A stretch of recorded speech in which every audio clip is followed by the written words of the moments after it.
Good afternoon, guys. This afternoon I want to go through the forms of harassment that I believe I've been going through, and I want to describe them to you, my viewers.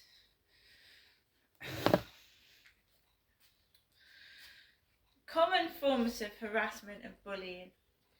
Social exclusion. Social exclusion is one of the quietest forms of bullying, but often one of the most painful. It happens when a person is deliberately ignored, left out, or treated as though they don't belong.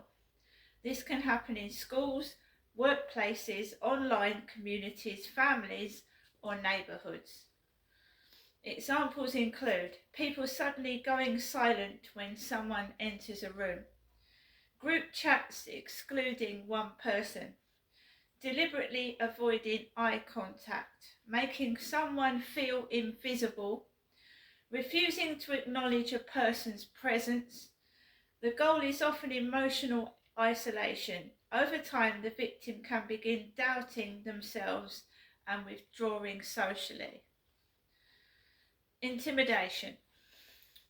Intimidation is about creating fear, discomfort, or anxiety without necessarily making direct threats. This can include aggressive staring, standing too close, blocking paths, following someone around, hostile body language, repeated confrontational behaviour. Sometimes intimidation is subtle enough that it's difficult to explain to others, but the emotional effect builds over time. Noise harassment. Noise harassment involves repeated disturbances that create stress or prevent someone from relaxing peacefully. Examples: loud banging, stomping, slamming doors, shouting, playing loud music at sensitive times, sudden bursts of noise whenever someone speaks or rests. The unpredictability can wear people down mentally and physically, especially if it affects sleep or concentration. Online harassment. Online harassment has become increasingly common through social media, messaging apps and video platforms.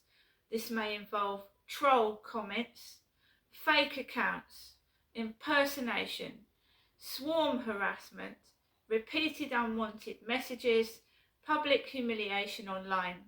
Because online harassment follows people into their homes, it can feel relentless and emotionally exhausting. Smear campaigns. A smear campaign happens when someone spreads rumours, lies, or distorted stories to damage another person's reputation.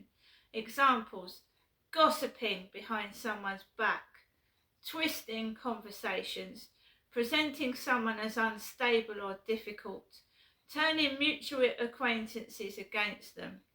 The victim often feels isolated because they sense attitudes changing around them without understanding why.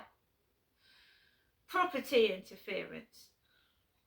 Sometimes harassment involves interfering with someone's belongings or personal space in small but upsetting ways. Examples: moving belongings, tampering with people's property,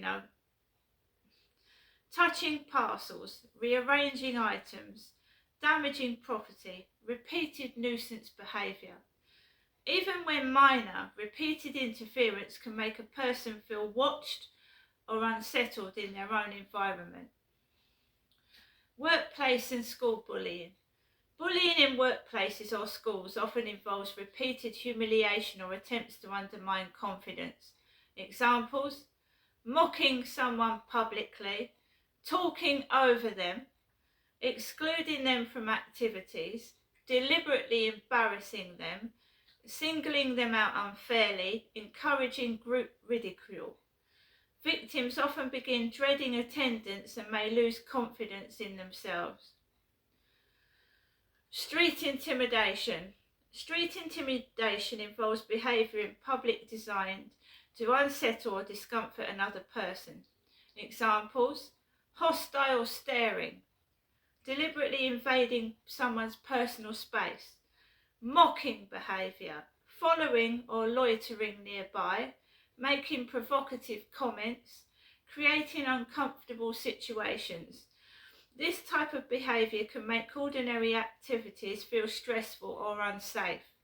Like what happened to me yesterday with that bloke hovering around at lunchtime, just hovering around, loitering and staring and looking like someone that could be threatening. Reactive bullying. Reactive bullying happens when someone repeatedly provokes another person in hopes of getting an emotional outburst or reaction. Examples: constant small provocations, mockery, repetition of annoying behaviour, deliberate irritation, public embarrassment attempts. Now, we've had that today already. When the victim finally reacts emotionally, the bully may then try to portray the victim as the problem. And my final thoughts: harassment often works through repetition. One isolated incident may seem small, but repeated behaviour over time can seriously affect a person's confidence, emotional well-being and sense of safety.